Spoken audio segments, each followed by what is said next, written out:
I don't want to take custody of my disabled sibling. I live with a mom, dad, and a disabled sibling who I'll call Amy. Amy has intellectual disabilities, meaning that tantrums over little things will happen anytime anywhere, limited understanding of how people around her feel, she does get aggressive sometimes, so basically an extremely needy 5-year-old, if you will. Her presence has impacted me deeply, positively, but mostly negatively. My parents have spent so much time on her that I grew up raising myself. I taught myself how to do chores with little to no guidance. I never get to go out with friends because when I asked permission, the old, well, I'm working and someone has to watch Amy. Or, but Amy's gonna be lonely, would mean no. I don't get quiet time because she's very demanding and needs constant attention, as well as just loud in general. All that aside, when it was time for college, it was my chance to finally spend some time with myself.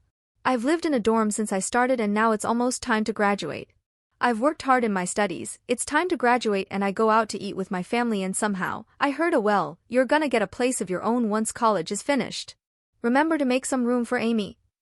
And my mom said it in an excited tone as if she was anticipating this.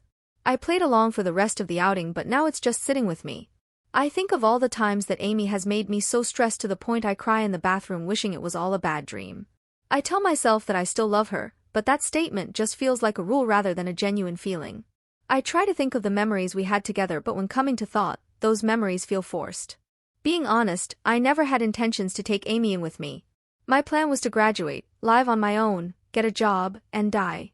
My adulthood was supposed to be an era of self-discovery, making time for myself, learning good and bad decisions, emotional turmoil, but a time to learn who I was independently as a person. But then my parents want me to take Amy and it changed everything. It's going to be more fights and crying. I'm basically going to be raising a 5-year-old I never asked for since I'll be forced to balance work life while thinking of what will she eat, what she needs, as if I'm her own mother.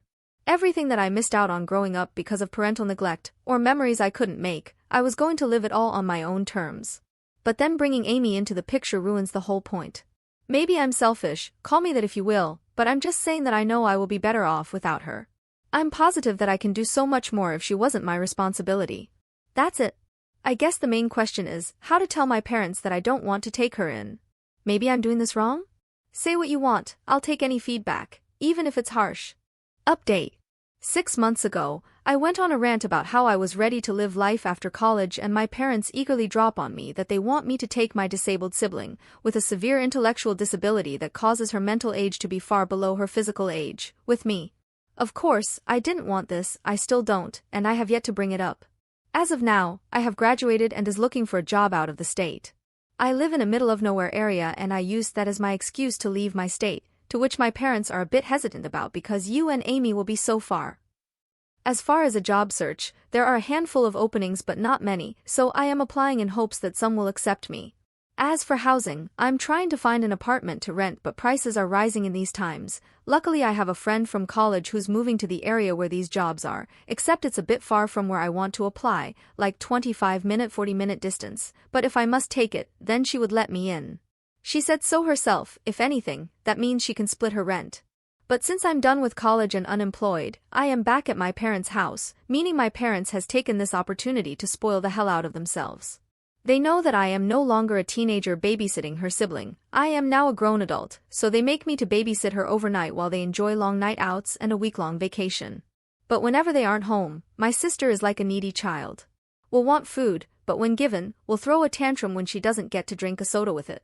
Will beg for my attention and get angsty if I dare call or text my friends. And will make a mess and refuse to clean it up. Guess some things never change. But after being back for a few weeks a new question comes to mind. Before or after I tell my parents I don't want to take Amy with me into my own life, how will I leave? If I try and pack before I tell them, I'd feel like the obvious moving boxes in my room and packing would make me look like a liar and ungrateful to start packing without telling them. But if I started to prepare leaving after I tell them, then I'm afraid they'll try and do something like kick me out and leaving all of my things in their house. And let's say they don't kick me out and I go to bed under their roof. I will wake up the next morning and they will drill it in my mind that I'm not taking Amy. Either it would be them being passive-aggressive, or to continue to beg me to change my mind and take Amy. Either way, they would not let it pass.